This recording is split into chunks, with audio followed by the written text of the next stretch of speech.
Good evening, friends. It's once again a joy to come together for this time of Bible study, and we are very, very happy that we are able to come to the close of our study, and we have come to the last two chapters of Joshua now. And as I told you, we have not looked into every chapter of Joshua, but we have taken few important chapters and we have dealt with those. Probably when you have time, you can go through the other chapters also and make a study in depth. And today we are going to look at the 23rd chapter of Joshua. And last week we dealt on the 21st chapter, only the last three verses. And basically last week we were only looking at the faithfulness of God in keeping up His word, the promises of God. And that's what we looked at last week. And this week we are going to look at the 23rd chapter of Joshua. When you see this 24th chapter of Joshua, Joshua is calling all the elders, the heads, the judges and the officers, all of them, and he is addressing to them. And this address, you can call it as a farewell address, maybe the last words of Joshua to the people through their leaders. These are the last words. So Joshua's final words to Israel, that's what we are going to look at. But let me ask you a question. If it was your last phone call, what would you talk? That's a question. Or if it was your last words to your family when you are on the deathbed, what would you really tell them? That's an important question.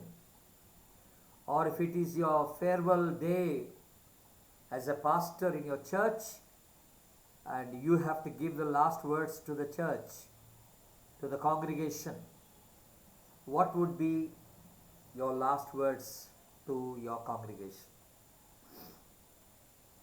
This is very important. When people say something before they die or before they leave, they are very important, isn't it? And they mean what they say, and they say it out of their hearts. And that's what we see now in book of Joshua, where Joshua is trying to give the last instructions to the people of God. There's one man called Joseph Wright, a linguist, and he has edited the English dictionary, dialect dictionary. And before he died, he uttered a last word. You know what was the last word he said? He just said dictionary and died. What a sad thing, huh? Just a word, dictionary. He used a word called dictionary and died. There's a person called Bessie Smith. She's a blues singer. And she died saying, I'm going, but I'm going in the name of the Lord. That is something unique, isn't it? A blues singer just uttering the word, the name of the Lord before she died. There is Mr. William Seward, an US Secretary of the State and architect of the Alaska Purchase. And when he was asked on his deathbed, would you like to share something to the people? He said nothing, only love one another. These are the words he said, nothing, but only love one another. And Mr. Leonard Davinsky, he said his last words as, I have offended God and mankind, but because my work did not reach the quality it should have. And Mr. Benjamin Franklin, dying at the age of 84, his daughter told him to change position in bed so he could breathe easily. And for that word, breathe easily, what Franklin said as a last word, he said, a dying man can do nothing easily. A dying man can do nothing easy. Those were his words. Kurt Cobain, an American singer, he wrote in his suicide note, it's better to burn out than to fade away. Those were his last words. Better to burn out than to fade away. And Princess Diana of Wales, she was in the car when she died, when the car went into crash. And you know what her last words were? My God, what happened? That's all. She uttered those two words and she died. My God, what happened? She said, and she died. And now we take all the last words as very, very important words that people say, don't we? And here we see in the 23rd chapter of Joshua, Joshua is uttering the last words to the people of Israel. So they must be very, very important too. And we know the last words of Jesus on the cross. And the Bible says the 7 words of Jesus on the cross. And they are very, very important. Over the ages, for generations together, those 7 words were being meditated every year on a Good Friday. Which means that they have so much of depth, so much of meaning, so much of value, and they are very precious when Jesus uttered those last words to the entire world. And here we see the last words of Joshua. He says here, even in the beginning verses, we see that in the second verse we see, now I am old and advanced in age, 110 years old man.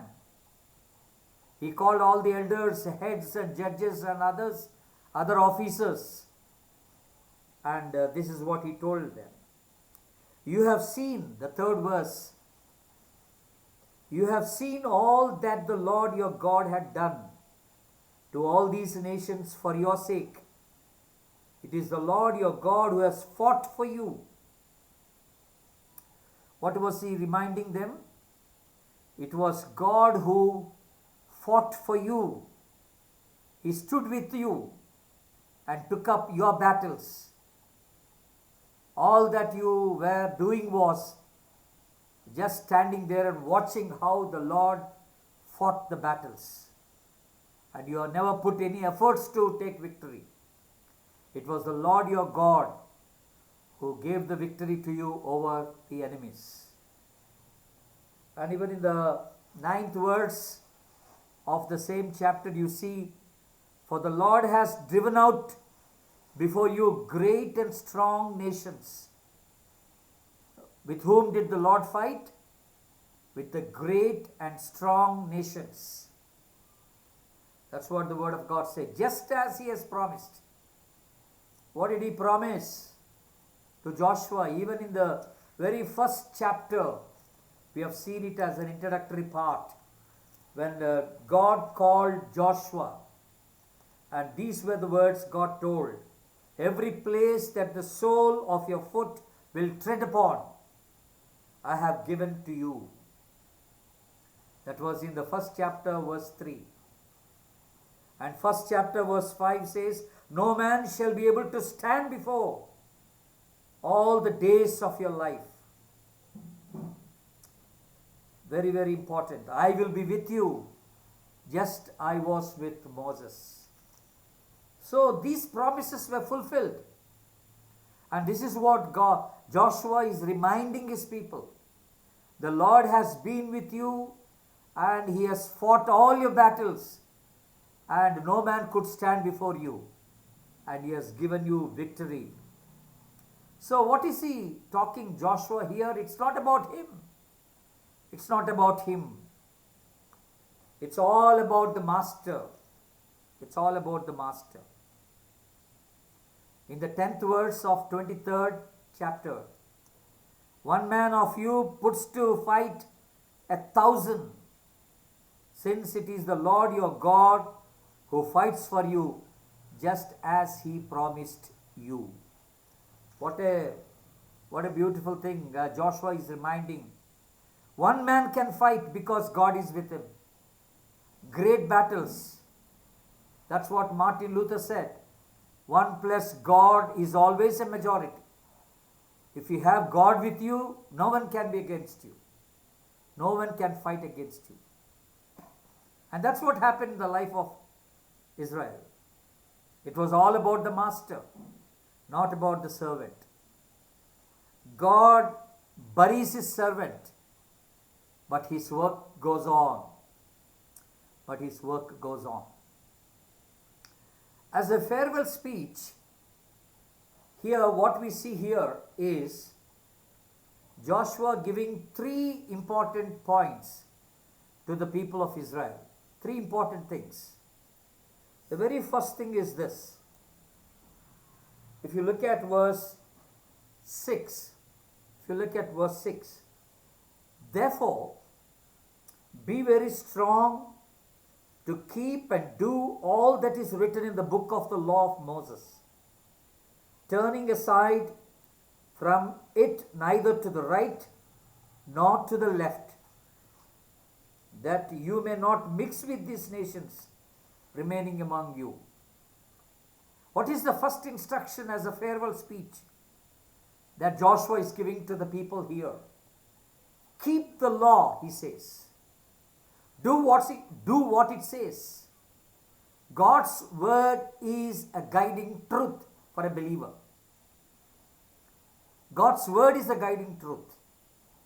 God's word reveals God's will. That's why he says, do not turn from it left or right. Keep focused on the word of God. When we are gone, what we would like to see is our families and our churches should follow the word of God, because that makes them live and that makes them happy. God's word always makes them happy. That's why we see this, Joshua's first instruction to the people is, do not forget God's law. Keep the law. Focus on it. Commit to be obedient to his word. And that's what Joshua is first instructing in the first thing, as a first thing. When you look at Billy Graham's messages, every time Billy Graham speaks, he says, the Bible says, the Bible says, the Bible says. He would use that word, the Bible says, which means the Bible, the word of God, is very authentic. God breathed his word in the Bible. Every word is been inspired by the Holy Spirit. The law is given to you by the word of the Lord, from his mouth alone. If you look at the entire Bible, the word thus says the Lord. The word thus says the Lord is given almost 2,600 times in the Bible, which means that there is an authenticity in God's word. It is the God's word. It is God who is speaking. And that's why here Joshua is instructing to his people, do not turn to the right or to the left. And the same thing Moses has said. If you look at Moses' last words, turn to the book of Deuteronomy, chapter 28, verses 13 and 14. Verses 13 and 14. And the Lord will make you the head and not the tail. And you shall only go up and not down, if you obey the commandments of the Lord your God, which I commanded you today. Be careful to do them. What a very important instructions given by Moses. And the same thing is being reiterated by Joshua at his farewell speech. Moses said blessings come through obedience. In the entire 28th chapter we see. And all these blessings shall come upon you and overtake you, and you obey the voice of the Lord your God, in the second verse of 28th chapter of Deuteronomy. Blessed shall be the fruit of your womb. The Lord will cause your enemies who rise against you to be defeated. In the 11th verse, and the Lord will make you abound in prosperity. And 12th verse, the Lord will open to you his good treasure, the heavens, to give the rains to your land in its season, and to bless all the work of your hands. And in the 14th verse you see, and if you do not turn aside from any one of these words that I commanded you today, to the right or to the left, to go after other gods, to serve them, then you will see the blessings of God. See, all these instructions were given by God. And now Joshua says, be careful in keeping the law, first of all. I'm going. This is his farewell speech. I'm going, but I want you to take heed of God's word. It was in Malachi 435 BC, last time that God spoke from the book of Malachi. And after that, God was silent for 400 years. It was a silent period. Even when people wanted to listen to God, there was no voice of God. There was no prophecy from God about God. Silent periods. Imagine if God doesn't speak to us, what happens? Imagine if God doesn't reveal anything to us, what happens? Imagine as a believer, if we do not have this word, this Bible in our hands today, what would happen? That's what Amos says, the prophet Amos. In the 8th chapter, verse 11, there would come a day of famine. Famine. And that famine is not about eating or drinking, not about food. He says it's a famine about finding God's word. Not having God's word. Famine of God's word. So while we have the word in our hands today, so freely, let us avail this. Let us give time to this, meditate upon this, and by heart this, and preach the word, share it with others, write it down, keep it in your hearts. You know, that's what a believer should do with the word of God. The word is very important for a believer's life. And that's why Joshua, as a farewell speech, is giving as a first instruction about keeping the word, keeping the law of God. Let's come to the second thing. What is he saying here? The second instruction that Joshua is giving to the people. 23rd chapter of Joshua, verse 7. That you do not mix with these nations remaining among you, or make mention of the names of the gods, of their gods, or swear by them, or serve them, or bow down to them. What is he talking here, Joshua? He's talking about the other Gentile nations, other groups of Gentiles, which the Lord has already instructed to Moses earlier, through Moses to the people.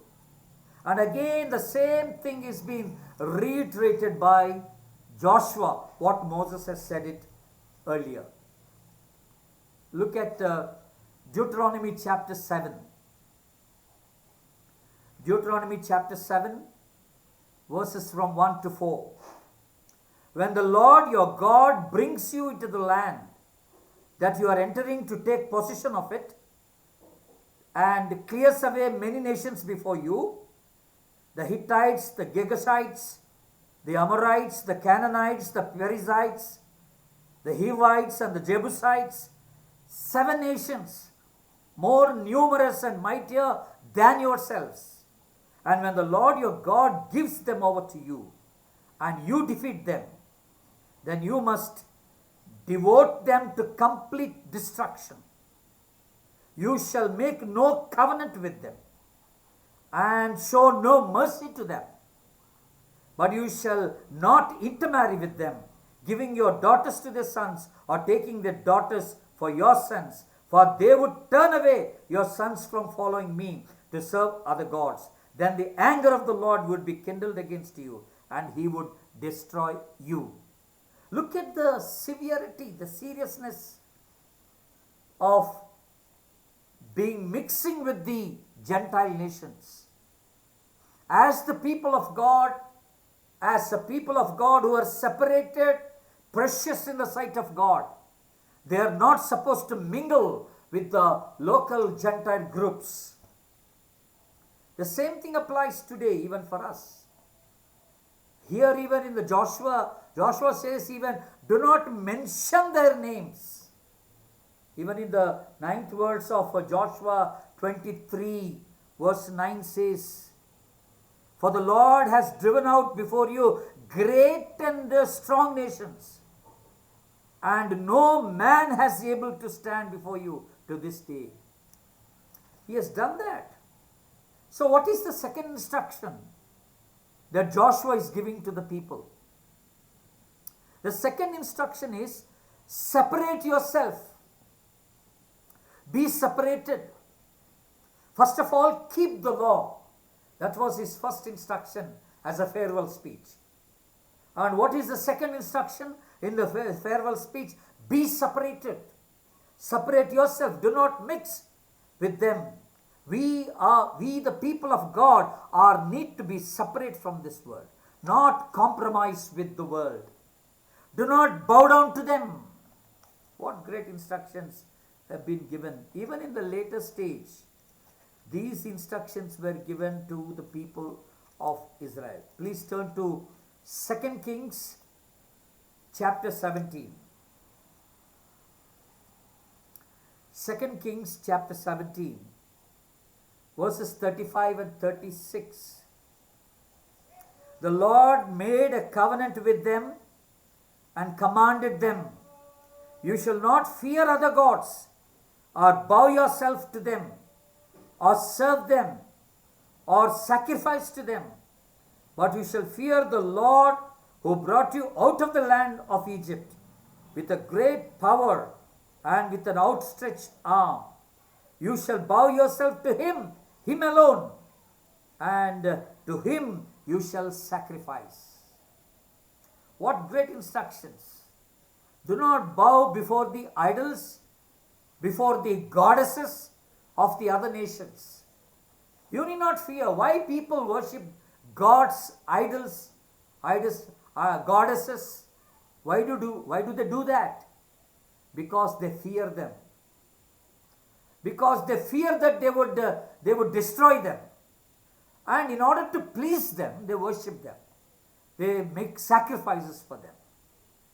This is what the Lord is instructing very, very carefully to the people here. But unfortunately, when the time came here, what we see here is at the 40th verse and 41st verse, you see, however, the 2 Kings chapter 17, verse 40, however, they would not listen, but they did according to their former manner.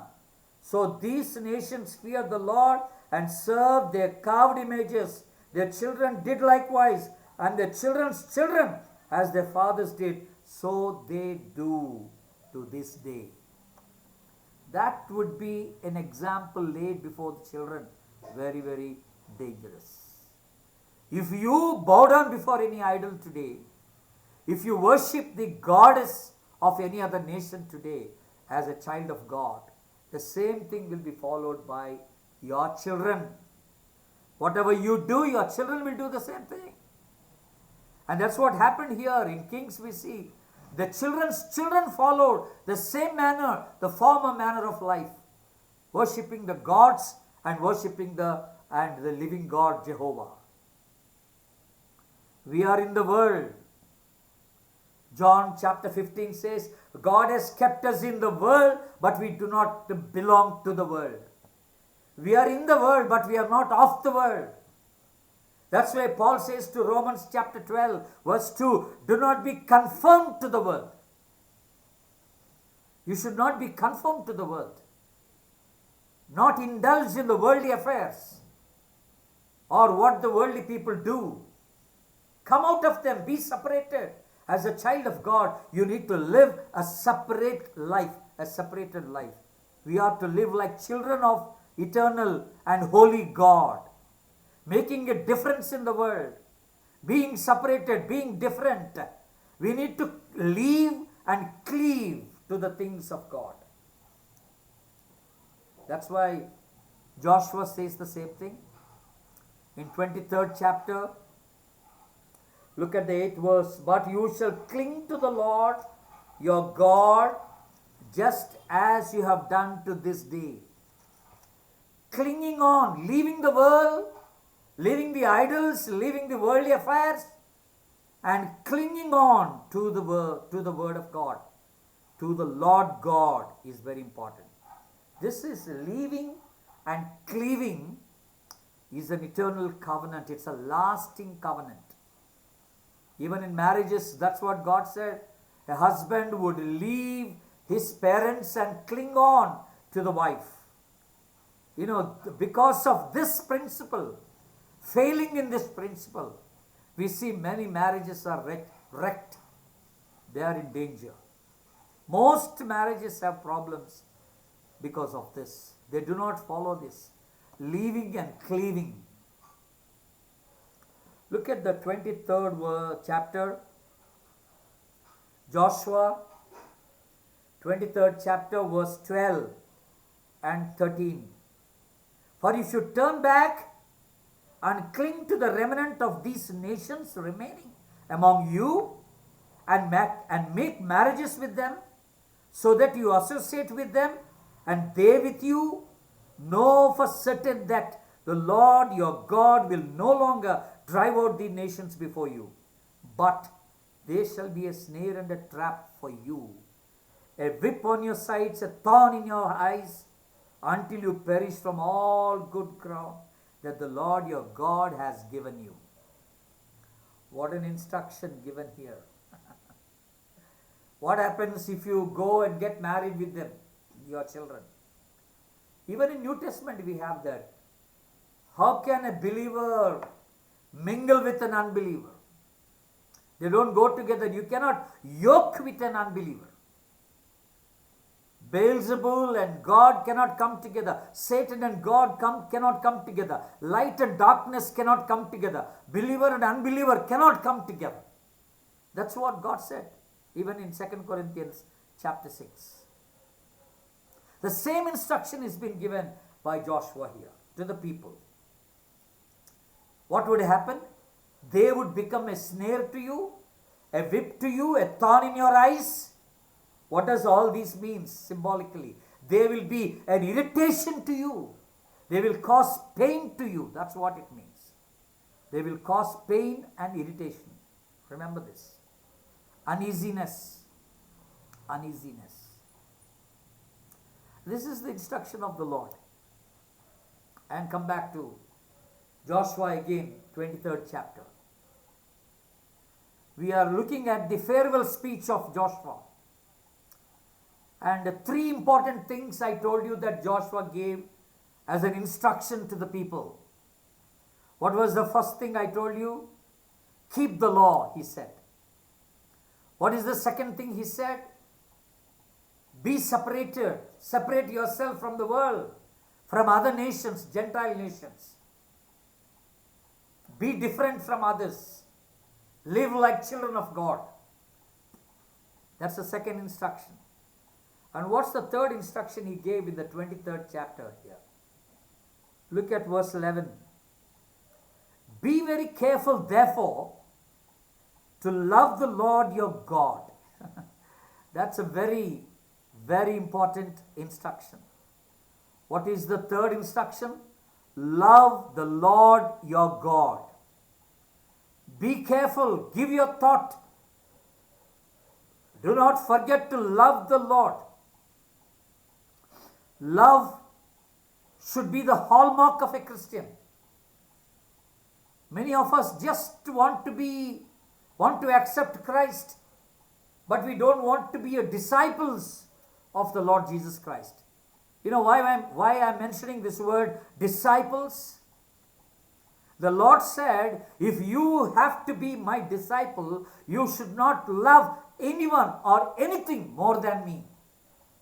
In Matthew chapter 10, verse 37, he says, anyone who loves his father or mother, brother or sister more than me, he cannot be my disciple.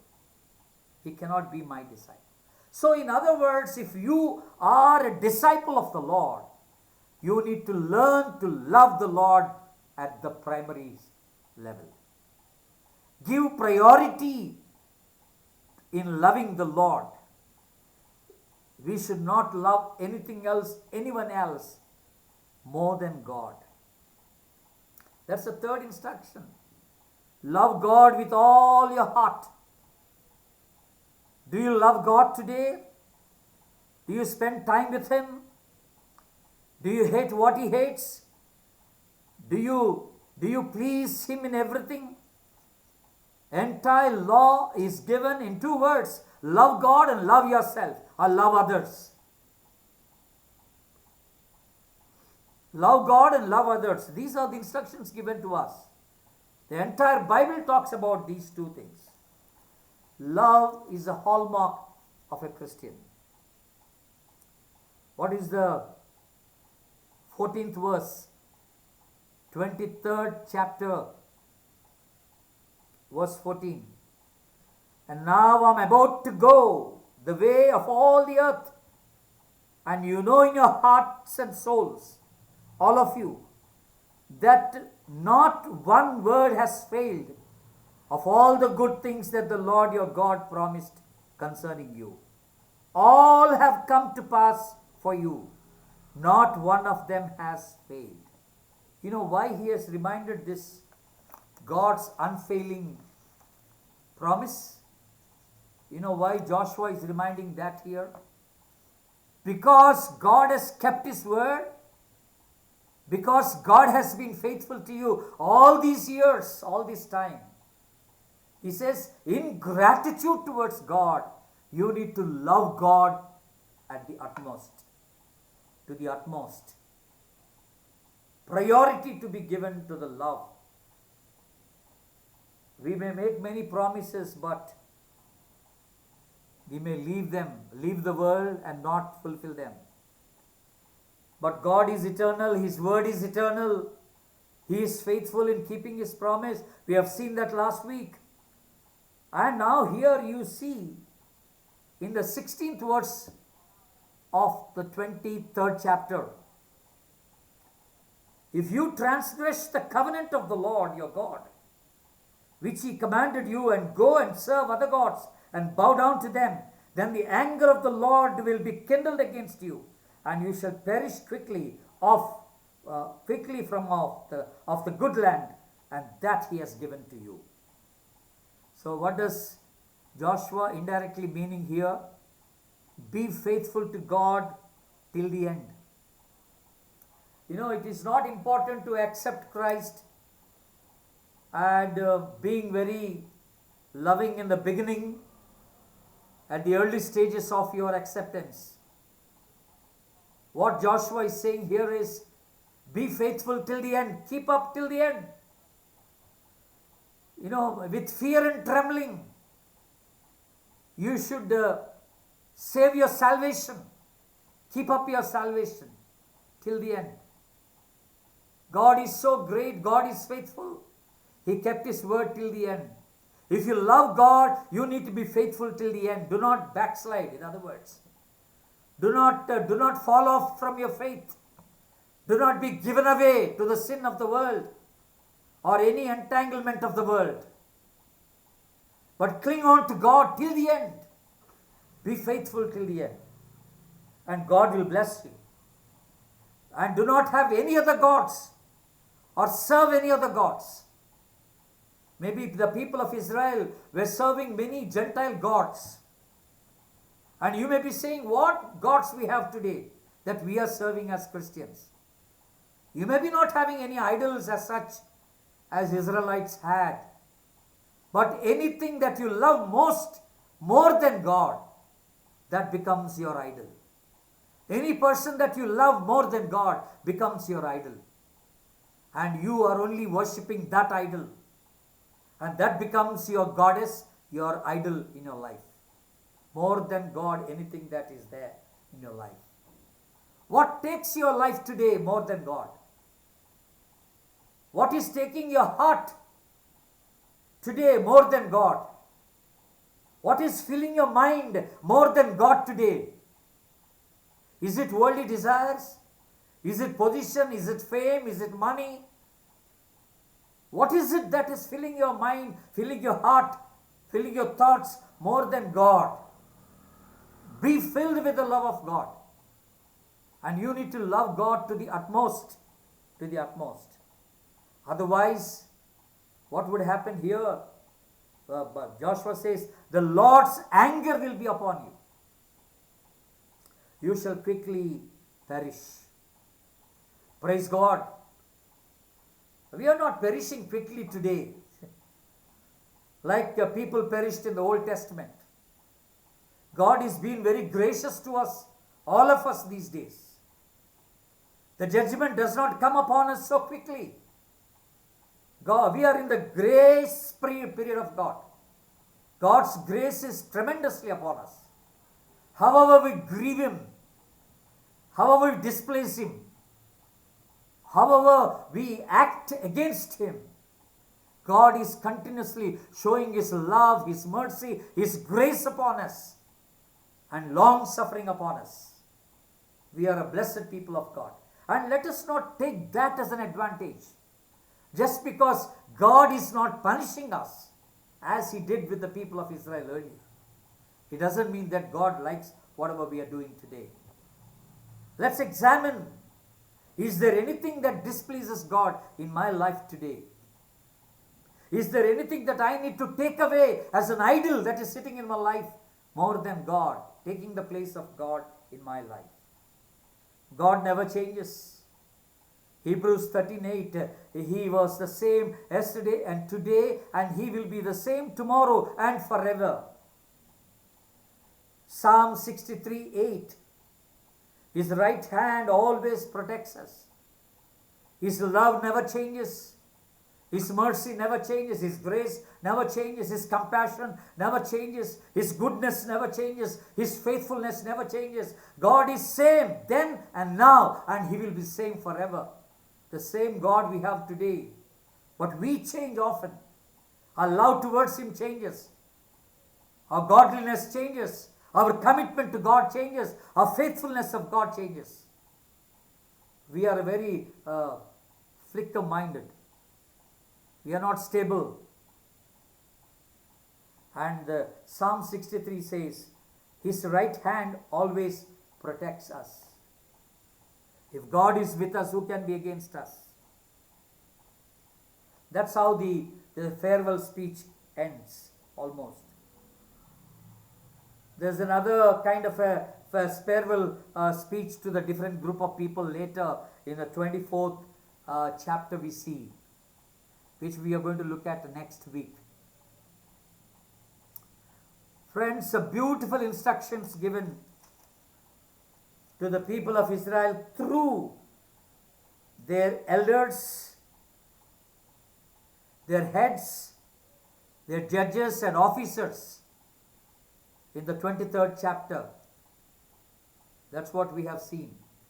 What are the three main instructions that Joshua gave to them? Keep the law, first one. Be separated, second one. And third one, love the Lord to the utmost. How about us today? Are we following God's word? Are we doing God's will? Are we clinging and meditating day and night upon God's word? Blessed is the man who meditates the word day and night upon the law. Meditates the law day and night. I love your law. The psalmist says, I desire to meditate it day and night, all the days of my life. What a commitment it is for the law of God. That's what we need to do. We need to commit ourselves to read, study, meditate by heart and share God's word. And what is the second instruction? Be separated. Do not mingle with the locals, with the worldly people. Who are your friends today? Who are your colleagues today? Do you indulge in the activities of your non-Christian friends? Or are you separated from them? It is not wrong to be with them, but it is wrong to indulge in their activities. We can make friends with many non-Christian people and share the gospel with them and bring them to the saving knowledge. But we should never get indulged in their activities, in their way of life. That's very wrong. We need to be people with a difference. We need to be people who are separated from the world. We are in the world but not of the world. And what is the third instruction given here? It is love God. That is the hallmark of every Christian. Love. That's the entire Bible. If you say in one word, it is the love of God. The love of God reveals in the word of God. And we need to be filled with that love. In Romans chapter 5 and verse 5 says, we are filled by the Holy Spirit with the love of God.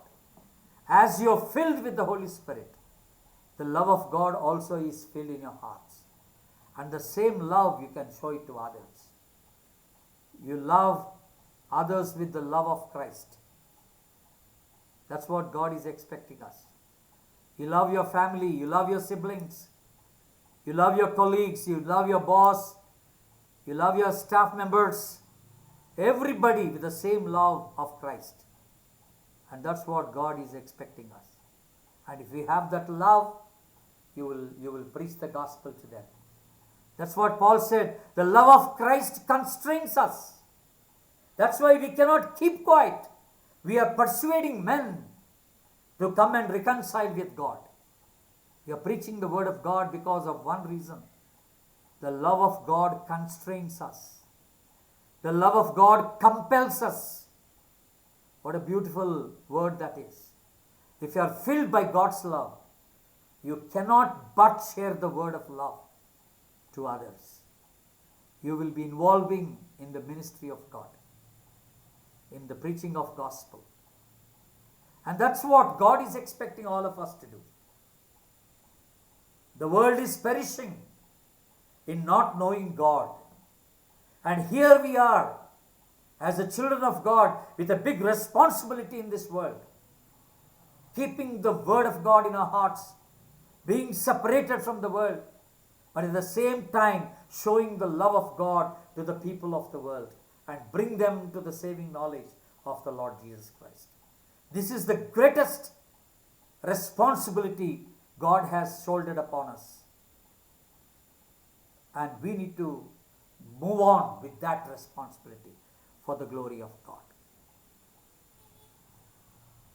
Friends, I hope this study has been a blessing to all of you.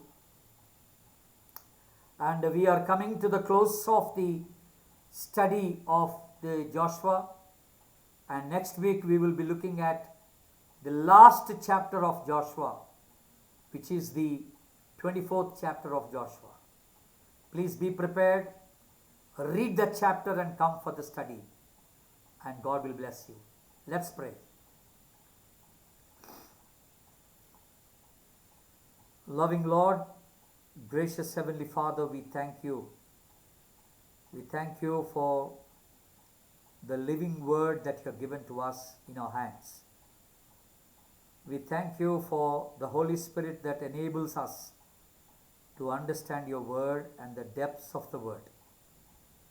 We thank you for this wonderful, blessed farewell speech that Joshua has given to the people, and that applies to us even today.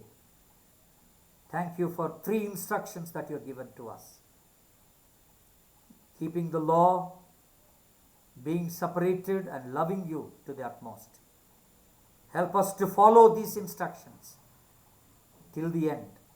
Help us to be faithful till the end, glorifying you, sharing your love to the people around us, bringing many to the saving knowledge of yours.